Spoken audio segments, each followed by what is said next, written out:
Sudah memberikan update mengenai kasus ginjal akut progresif atipikal.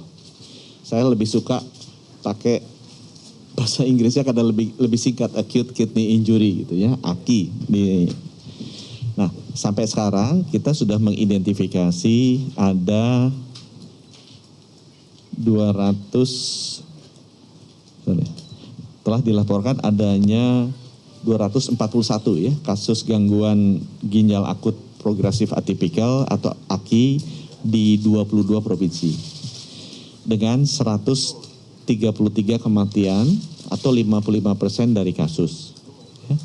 Jadi seperti kita lihat di halaman pertama ya, dan ini terjadi peningkatan mulai bulan Agustus. Jadi teman-teman, meninggal karena acute kidney injury itu normal memang selalu terjadi. Cuma jumlahnya kecil. Sebulan tuh 1, 2, belum nggak pernah tinggi. Nah kita mulai lihat ada lonjakan itu di bulan Agustus. Naik sekitar 36 kasus ya acute kidney injury. Sehingga begitu ada kenaikan, kita mulai melakukan penelitian. Ini penyebabnya apa? Jadi di bulan September melihat data-data ini, Kemenkes itu melakukan penelitian ini penyebabnya apa? Ya. Nah saya cerita dulu yang di bulan September yang kita lakukan ya, sebelum nanti naik ke Oktober. Pertama kita lihat bahwa kejadian ini banyak menyerang terutama balita di bawah 5 tahun. Ya, terutama banyak menyerang balita di bawah 5 tahun. Di halaman selanjutnya kita juga lihat gejala klinisnya apa. Dimulai dengan demam, kehilangan nafsu makan dari bayi-bayi ini ya. Kemudian yang spesifik dengan ginjal, mereka itu tidak bisa ke belakang, ya, anuria namanya, atau buang air kecilnya sedikit, namanya oliguria. Ya. Ini kita lihat gejala klinisnya. Di halaman selanjutnya kita juga lihat di bulan September ya, kan Agustus kelihatan naik angkanya untuk pertama kali ya. Kita lihat bahwa yang masuk ke rumah sakit itu cepat sekali kondisinya memburuk. Ya. Pada umumnya mereka memburuk, sesudah 5 hari biasanya turun secara drastis. Sehingga lebih dari 50%, yaitu 55% meninggal dunia. Nah, apa yang kita lakukan di bulan September adalah kita mencoba mengaitkan ini, apa ini gara-gara COVID? Gitu kan, karena ini baru keluar. Coba di halaman selanjutnya. Sesudah kita lihat, ternyata enggak. Karena yang memiliki antibodi COVID masih sedikit sekali. Ya. Ada yang bertanya, apakah ini gara-gara vaksin? Untuk informasi teman-teman, di bawah 5 tahun tidak divaksin.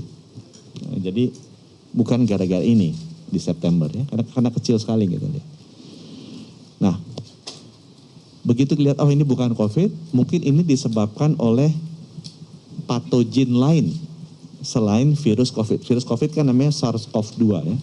Mungkin ini disebabkan oleh patogen lain. Jadi penyakit itu disebabkan either oleh virus kayak COVID, bakteri kayak TBC atau parasit. Nah 3 jenis sumber penyakit ini disebutnya sama teman-teman di kesehatan patogen. Nah kita tes secara patologi ya, lab patologi kita cek. Ini disebabkan oleh virus atau disebabkan oleh bakteri atau disebabkan oleh parasit. Kita tes. Termasuk yang sering teman-teman bilang kan, oh ini disebabkan leptospira. Kita udah tes. Ternyata tidak. Karena kelihatan kan, kecil sekali itu kandungan dari patogen di pasien-pasien yang terkena. Sehingga di bulan September memang kita agak bingung juga, oh ini ada acute kidney injury, ini naiknya pesat, menyerang anak-anak, sangat mematikan karena persentase naiknya tinggi. Oh ini bukan disebabkan oleh patogen. Jadi kita bingung deh, ini disebabkan apa September? Nah, yang membuat kita agak terbuka adalah karena ada kasus di Gambia yang tanggal 5 Oktober WHO keluarin rilis tuh. Ada kasus di Gambia ginjal akut. Dan ini disebabkan oleh senyawa kimia. Disebabkan oleh senyawa kimia. Ya, dan senyawa kimianya kita juga udah cek, itu adalah etil glikol atau dietil glikol atau juga satu lagi etil glikol butil ether. Itu ditemukan di quote oleh WHO. Sebenarnya quote-nya dua, etil glikol sama dietil glikol. Ya. Begitu kita lihat, tanggal 5 Oktober WHO seperti ini, kita cek balik kan ke anak-anaknya kita yang kena ini nih. Ada nggak zat-zat senyawa tersebut? Istilahnya tesnya namanya toksikologi. Jadi kalau tadi yang kita lihat yang yang tes panel bakteri, coba deh yang halaman selanjutnya. Next time. Ini namanya tes patologi. Jadi kita lihat analisa patologi, apakah ada patogen-patogen yang menyebabkan penyakit. Leptospira misalnya. Ini disebabkan leptospira. Kita bilang enggak, leptospira karena kecil sekali. Enggak ada dari orang yang terkena itu disebabkan oleh leptospira. Atau sebabkan rotavirus, enggak juga, karena kecil sekali. Nah, rupanya memang